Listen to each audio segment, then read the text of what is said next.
Bismillahirrahmanirrahim. Assalamualaikum warahmatullahi wabarakatuh. Alhamdulillahi rabbil alamin. Wa bihi nasta'inu ala umuri dunya waddin. Wassalatu wassalamu ala asyrafil anbiya'i wal mursalin wa ala alihi wa sahbihi ajmain. Amma ba'd. Pertama-tama dan paling utama, marilah kita panjatkan puji syukur kehadirat Allah Subhanahu wa taala, bahwasanya sampai detik ini, sampai saat ini, Allah tidak pernah bosan memberikan, mencurahkan, mengkaruniakan kenikmatan-kenikmatan kepada kita semuanya, yang kita semua mustahil untuk menghitung nikmat-nikmat yang telah Allah berikan kepada kita semuanya. Dan mudah-mudahan hadirnya kita di sini untuk melaksanakan salah satu kewajiban kita, yaitu salat fardu, mudah-mudahan termasuk ke dalam ciri kita bersyukur di hadapan Allah Subhanahu wa taala. Bersyukur atas kehidupan yang masih diberikan kepada kita, bersyukur atas kita masih diberikan nafas oleh Allah Subhanahu wa taala. Dan mudah-mudahan rasa syukur yang ada dalam diri kita menjadikan diri kita bertambah-tambah ketaatan, bertambah-tambah kesolehan kita di hadapan Allah Subhanahu wa taala. Amin ya Allah ya rabbal alamin.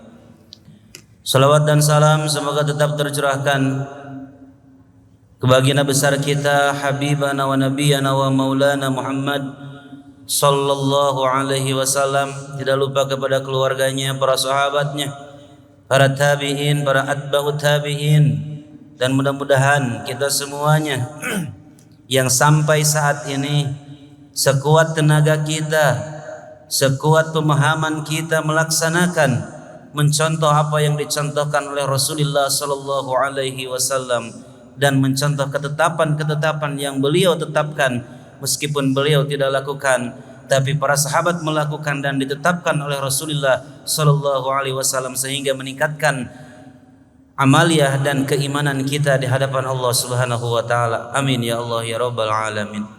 Hadirin rahimakumullah, alhamdulillah, patut bersyukur pada hari ini kita semuanya bisa melaksanakan salah satu kewajiban kita.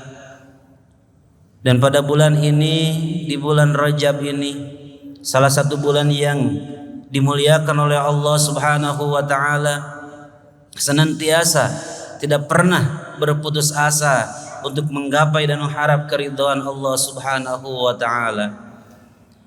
Dalam bulan Rajab ada beberapa keistimewaan. Yang pertama yaitu bukti keagungan Allah Subhanahu wa taala, yang mana logika kita sebagai manusia biasa tidak akan sampai bahwasanya bagaimana Rasulullah sallallahu alaihi wasallam diperjalankan oleh Allah Subhanahu wa taala dalam satu malam dengan melintasi beberapa dimensi. Tapi itulah kekuasaan Allah Subhanahu wa taala yang harus kita yakini, yang harus kita pegang sampai saat ini. Dan pada hari ini kita masuk di bulan Ramadan, tanya pada diri kita, apakah keyakinan kepada Allah kita terus bertambah atau malahan berkurang? Sejauh mana kita melaksanakan ketaatan-ketaatan dan perintah-perintah Allah? Apakah masih malas untuk mengerjakan perintah Allah? Begitupun sebaliknya, sejauh mana kita menjauhi larangan-larangan Allah? Atau sebaliknya, kita lebih sering melanggar larangan-larangan Allah. Na'udzubillah summa na'udzubillah. Artinya dengan bertambahnya keyakinan kita di bulan Rajab ini dengan kekuasaan Allah yang telah memperjalankan hambanya, maka sudah sepantasnya kita lebih meningkatkan ketaatan kita kepada Allah Subhanahu wa taala dan lebih meminta keridhaan kepadanya atas apa yang kita laksanakan, apa yang kita kerjakan di dunia ini dan nanti kelak di akhirat. Yang nomor dua, keutamaan di bulan Rajab ini bahwasanya Rasulullah SAW betul-betul menjadi utusan Allah, betul-betul Rasulullah sallallahu alaihi wasallam. Karena beliau disambut oleh Rasulullah, disambut oleh Allah langsung di Sidratul Muntaha di langit ketujuh. Dan tidak semuanya makhluk, bahkan para anbiya, para aulia tidak seperti itu. Artinya bahwasanya Nabi kita Muhammad yaitu betul-betul utusan Allah yang agung, betul-betul manusia pilihan yang harus kita contoh, yang harus kita ikutin. Apapun yang dilaksanakan beliau insyaallah akan menuntun kita ke jalan yang diridhai oleh Allah Subhanahu wa taala. Semua perintah yang diturunkan kepada Nabi Muhammad sallallahu alaihi wasallam melalui malaikat Jibril. Semua perintah, tapi perintah salat langsung Allah memanggil Nabiuna Muhammad sallallahu alaihi wasallam untuk perintah salat 5 waktu. Artinya kedudukan salat, terutama salat 5 waktu ini menjadi kedudukan yang sangat tinggi yang jangan kita anggap sepele. Artinya ketika azan berkumandang maka kita segera melakukan salat, yaitu panggilan Allah. Dan salat merupakan amalan yang pertama kali dihisab oleh Allah Subhanahu wa taala. Sejauh mana salat kita dan bagaimana salat kita? Apakah sudah benar sesuai dengan tuntunan yang dituntunkan oleh Rasulullah, sesuai dengan agama syariat? Jawabannya ada di hati dan pikiran kita masing-masing. Sejauh mana kita melaksanakan salat? Apakah masih malas-malasan? Apakah masih jauh dari kesempurnaan? Maka hari ini setiap pada zuhur dan pada subuh senantiasa diadakan thalabul ilmi, ta'lim, untuk menyempurnakan amaliyah ibadah kita. Karena tidak akan sempurna ketika kita tidak pernah berta'lim, tidak akan pernah sempurna ketika kita tidak pernah thalabul ilmi. Na'udzubillah summa na'udzubillah. Yang ketiga menjadi bukti bahwa surga dan neraka itu nyata. Kenapa? Ketika di Isra dan Mi'rajkan, Allah Subhanahu wa taala memberikan gambaran kepada Nabi Muhammad sallallahu alaihi wasallam bagaimana kaum-kaum umat Kanjeng Nabi, kaum-kaum akhir zaman ketika disiksa di neraka. Rasulullah sallallahu alaihi wasallam yang salah satunya melihat ada satu kaum yang dilempari tanpa henti, ya, oleh pesuruh-pesuruh Allah, yaitu Rasulullah SAW bertanya kepada malaikat Jibril, ya Jibril, siapakah mereka? Jibril menjawab, ya Rasulullah, itu adalah kaum dari umatmu yang sangat berat dan bahkan tidak pernah melaksanakan salat fardu. Na'udzubillah, na'udzubillah, thumma na'udzubillah. Kemudian Rasulullah melihat ada satu kaum yang hanya memakai penghalang di daerah kemaluannya saja, kemudian digiring seperti domba dan unta. Rasulullah SAW bertanya, ya Jibril, siapakah mereka? Mereka adalah umat engkau ya Muhammad. Makanan mereka yaitu dari pohon zakum, dari batu neraka. Apa yang menyebabkan mereka seperti itu? Yaitu melakukan salat yang sangat berat dan bahkan tidak pernah melakukan apa yang diperintahkan oleh Allah Subhanahu wa taala. Artinya kewajiban-kewajiban yang diwajibkan oleh Allah sering dilanggar dan larangan-larangan Allah senantiasa dilakukan oleh orang tersebut. Nauzubillah summa nauzubillah. Artinya kekuasaan dan keberadaan surga dan neraka ini nyata, sehingga kita semuanya jangan terlena dengan kehidupan dunia yang fana ini, yaitu dunia yang akan rusak.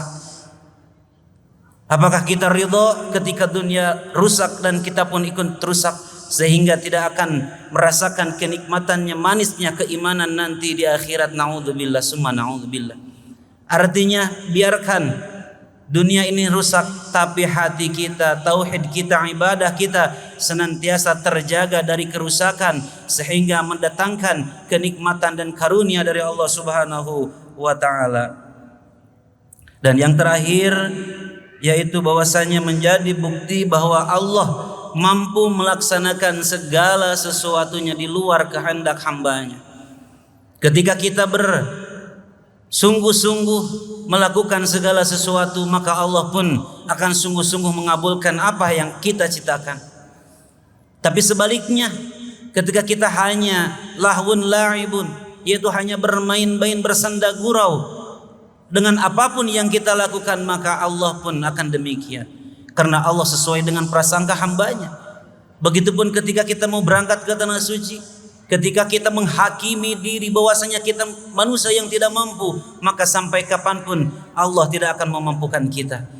Tapi ketika kita husnudzon kepada Allah, senantiasa mengharapkan keridhaan dari Allah, maka kita termasuk adalah orang yang mampu, maka suatu saat akan dimampukan oleh Allah Subhanahu wa taala.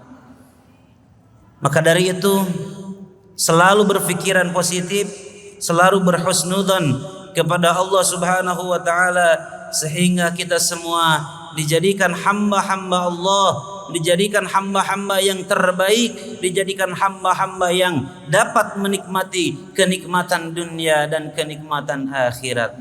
Dan mudah-mudahan kenikmatan dunia yang kita rasakan pada hari ini sampai detik ini tidak melupakan kita bahwasanya alam abadi, alam yang baqi, yaitu alam akhirat. Ketika kenikmatan yang kita rasakan maka akan selamanya.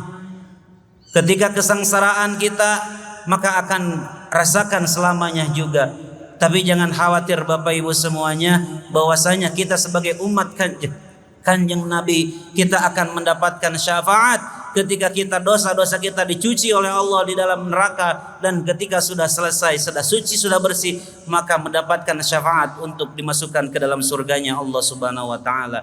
Dan mudah-mudahan apa yang kita laksanakan senantiasa ada dalam dalam rule Allah Subhanahu wa taala dan Rasulnya, sehingga kita semuanya memberikan semua yang kita lakukan semata-mata mengharapkan keridhaan dari Allah Subhanahu wa taala. Amin ya Allah ya rabbal alamin. Mudah-mudahan apa yang disampaikan di bulan Rajab ini, bulan yang mulia ini, menjadi satu titik balik kita, karena kita menyadari bahwasanya kita ini adalah orang-orang pendosa, orang-orang yang banyak dosa.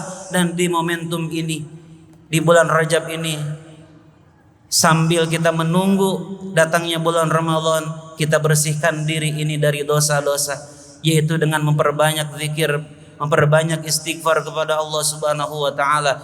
Karena tidak ada yang bisa melunakkan hati kita selain bizikrillah, yaitu zikir kepada Allah Subhanahu wa taala. Ketika hati kita lunak, maka apapun yang akan kita dapatkan, ilmu yang akan kita terima, maka akan kita dapatkan secara kafah, dan insyaallah akan mendatangkan kenikmatan-kenikmatan oleh Allah kepada diri kita semuanya. Amin ya Allah ya rabbal alamin.